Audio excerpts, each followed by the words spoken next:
اور بہت بڑی خوش قسمتی ہے جن کو اللہ نے عطا کی، ہم ان کو بھی خراج تحسین بھی پیش کرتے ہیں، اپنی محبتوں کا اظہار بھی ان کے ساتھ کرتے ہیں، اور اپنی نسبت ان کے طرف کرنا بھی ہم اپنی سعادت سمجھتے ہیں۔ سیدنا حسین رضی اللہ تعالیٰ عنہ جب اپنا چہرہ مبارک، رخ مبارک اٹھا کے اس طرف دیکھتے ہیں تو وہ پڑھتی ہے والکاظمین الغیظ، تو آپ فوراً کہتے ہیں کہ میں اپنے غصے کو پی چکا ہوں۔ والعافین عن الناس کہتی ہے تو وہ جب یہ الفاظ پڑھتی ہے تو آپ نے فرمایا میں نے تجھے معاف بھی کر دیا ہے۔ وہ آگے پڑھتی ہے واللہ یحب المحسنین، تو آپ ارشاد فرماتے ہیں جاؤ، اب تک تم غلام تھی، اب میں تمہیں آزاد بھی کر دیتا ہوں۔ یعنی ان کی اگر آپ بچپن کو دیکھیں، اگر آپ ان کے لڑکپن کو دیکھیں تو بہت سارے ہمیں ان کی حیات طیبہ میں ہمیں سبق ملتے ہیں۔ جس دن ان کی پیدائش ہوتی ہے حضور نبی کریم صلی اللہ علیہ وسلم تشریف لاتے ہیں، والدہ ماجدہ سیدہ فاطمہ الزہرا رضی اللہ تعالی عنہا عرض کرتی ہیں ابا جی اس کا نام حرب ہے، تو حضور نبی کریم صلی اللہ علیہ وسلم فرماتے ہیں نہیں بیٹے اس کا نام حسین ہے۔ حضور نبی کریم صلی اللہ علیہ وسلم کا یہاں پہ تشریف لانا، ان کے کان میں اذان پڑھنا،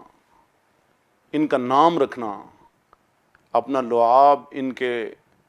رخ مبارک ان کے منہ کے اندر ڈال دینا، یہ بہت بڑا اعزاز ہے جو رہتی دنیا تک ہمیشہ لوگوں کی زبان پہ جاری و ساری رہے گا۔ حضور نبی کریم صلی اللہ علیہ وسلم کے پاس تشریف لاتے، آپ سجدے کو طویل فرما دیتے، بہت بڑا یہ بھی اعزاز تھا۔ حضور نبی کریم صلی اللہ علیہ وسلم ان کی پرورش فرماتے ہیں۔ پھر سیدنا ابوبکر صدیق کا دور آتا ہے تو جس طرح حضور نبی کریم صلی اللہ علیہ وسلم ان سے محبت فرماتے تھے، اسی طرح سیدنا ابوبکر صدیق بھی ان سے محبت کرتے ہیں۔ سیدنا فاروق اعظم کا دور آتا ہے تو مال غنیمت سے جب درہم دینار تقسیم ہو رہے ہیں تو سیدنا حسن مجتبیٰ کو 1000 پیش کرتے ہیں، سیدنا حسین کو 1000 پیش کرتے ہیں، تو حضرت عبداللہ ابن عمر جب آتے ہیں ان کے صاحبزادے ہیں، ان کو 500 درہم دیتے ہیں۔ وہ عرض کرتے ہیں ابا جی حسن و حسین تو اس وقت بچے تھے جب میں نے حضور نبی کریم صلی اللہ علیہ وسلم کے دین کے لیے اپنی شجاعت منوائی تھی، میں تو غزوات کے اندر بھی شریک ہوا تھا، لیکن آگے سے جو جملہ کہا سیدنا فاروق اعظم رضی اللہ تعالیٰ عنہ نے، کہا بیٹے حسن و حسین جیسی ماں لے کے آ، حسن و حسین جیسا باپ لے کے آ، حسن و حسین جیسا نانا لے کے آ۔ اور جس دن حضرت حسن مجتبیٰ اور حضرت عبداللہ ابن عمر رضی اللہ عنہما دونوں بچے ہیں، آپس میں یہ لڑ پڑتے ہیں، تو سیدنا فاروق اعظم نے جو جملہ کہا جب حضرت حسن نے کہا کہ آپ جس کو امیر المومنین کہہ رہے ہیں وہ تو میرے نانا کے غلام ہیں، تو کہا بیٹے جاؤ اسے لکھوا کے لے آؤ۔ تو ہمیں اہل بیت سے محبت تو صحابہ نے سکھلائی ہے۔ اسی طرح پھر سیدنا عثمان غنی کا دور آتا ہے، سیدنا علی المرتضیٰ کا دور آتا ہے،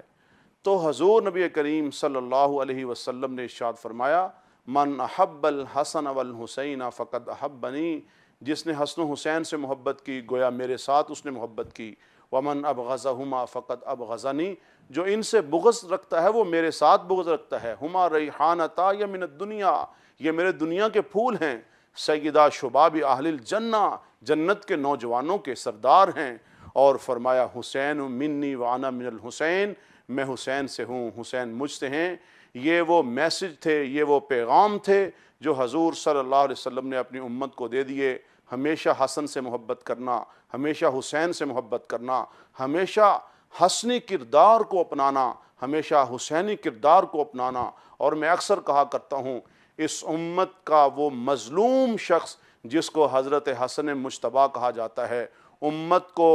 جوڑنے کے لیے اور امت کو ایک ہی پلیٹ فارم کے اوپر اکٹھا کرنے کے لیے جو انہوں نے اقتدار کی قربانی دے دی، وہ بھی ہمارے لیے نمونہ ہیں، وہ بھی ہمارے لیے یقیناً آئیڈیل ہیں۔ اور بات آتی ہے یوم عاشوراء پہ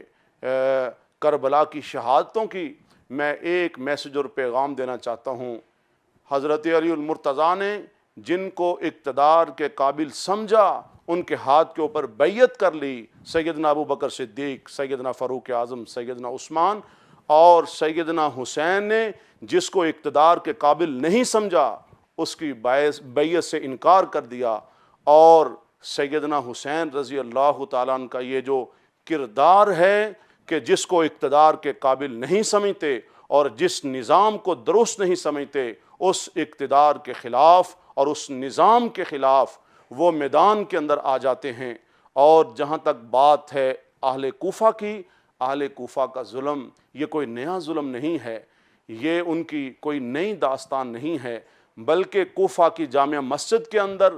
حضرت علی المرتضیٰ رضی اللہ تعالیٰ عنہ کے ساتھ جو انہوں نے ظلم کیے، حضرت حسن مجتبیٰ کے ساتھ جو انہوں نے ظلم اور زیادتیاں کی ہیں، ان کو بھی شہید کر دیا گیا سیدنا علی المرتضیٰ کو کوفہ کی جامع مسجد کے اندر۔ یہ وہ میں اگر اپنے الفاظ میں بیان کروں تو یہ وہ دشمن تھے جو دوستی کے روپ کے اندر آئے، یہ وہ جو ظالم تھے جو ہمدردی کے روپ کے اندر آئے، خطوط لکھے، خود بلوایا اور خود بلوا کر انہوں نے یہاں پہ شہید کر دیا گیا، ان کو شہید کر دیا گیا۔ سیدنا حسین نے ہمیں یہی پیغام دیا ہے، جس نظام کو غلط سمجھو، جس اقتدار کو غلط سمجھو، اس کے خلاف اٹھ کھڑے ہو اور استقامت کے ساتھ میدان عمل کے اندر اتر جاؤ۔ اور میں عرض کروں، تاریخ انسانیت کا یہ وہ المناک باب ہے، تاریخ انسانیت کا یہ وہ ظلم ہے، اور اگر ہم تاریخ انسانیت کو دیکھتے ہیں،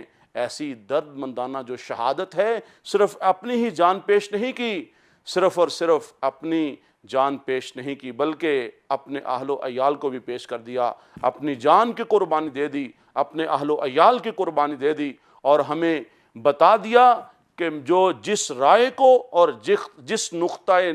نظر کو میں درست سمجھتا ہوں، میں ان الذین قالوا ربنا اللہ ثم استقاموا کا پیغام لے کر، قل آمنت باللہ ثم استقم کا پیغام لے کر میں بتا رہا ہوں، جس اقتدار کو غلط سمجھتا ہوں میں اس کو کبھی بھی برداشت نہیں کر سکتا، میں اس کو کبھی بھی قبول نہیں کر سکتا، میں اس نظام کو کبھی ایکسیپٹ نہیں کر سکتا، بلکہ میں اس کو ریجیکٹ کرتا ہوں۔ ہمیں بھی چاہیے ہم حسنی کردار ادا کریں، ہمیں بھی چاہیے ہم حسینی کردار ادا کریں، ہم ان سے محبت رکھیں، ہم ان سے عقیدت رکھیں، اور جن سے انہوں نے محبت کی ہے ہم انہی سے محبت کریں، جن سے انہوں نے بغض رکھا ہے ہم بھی ان سے بغض رکھیں، جن کے ساتھ جن کی محبت تھی اگر ہماری محبت ہوگی، جن سے بغض تھا ان کے ساتھ اگر ہمارا بغض ہوگا، تو میں سمجھتا ہوں ہم حضور صلی اللہ علیہ وسلم کے دین کے اوپر ہیں، ہم صراط مستقیم کے اوپر ہیں،